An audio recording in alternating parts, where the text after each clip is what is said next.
आज आपण करणार आहोत व्हेजिटेबल स्टॉक। इथे मी काही भाज्यांचे ट्रिमिंग धुवून घेतले आहेत। त्यात कोथिंबीरीच्या काड्या, कांद्याची साल, फ्लॉवरचे देठ, पातीच्या कांद्याचे तुकडे, थोडे गाजराचे तुकडे, कोबीचे तुकडे, 1 इंच आलं आणि 3 लसणाच्या पाकळ्या ठेचून घेतल्या आहेत।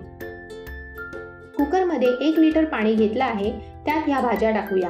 तुम्ही तुमच्या चॉईसच्या भाज्या टाकू शकता, पण बीटरूट टाकू नका, कारण बीटरूटने स्टॉकचा कलर रेड होईल।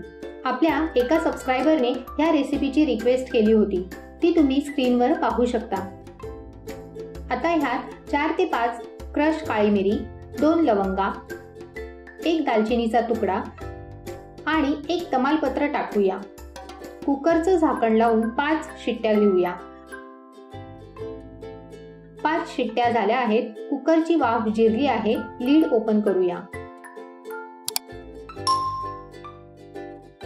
पहा, मस्त फ्लेवरफुल व्हेजिटेबल स्टॉक रेडी आहे। गाळून घेऊया। या स्टॉकचा वापर तुम्ही सूपचा बेस म्हणून किंवा कुठल्याही करीमध्ये देखील वापरू शकता। स्टॉक फ्रीजमध्ये ठेवून मॅक्झिमम 2च दिवस वापरू शकता। व्हेजिटेबल स्टॉक रेडी आहे। तुम्हाला जर ही रेसिपी आवडली असेल तर व्हिडिओला लाईक, शेअर आणि चॅनलला सबस्क्राईब जरूर करा।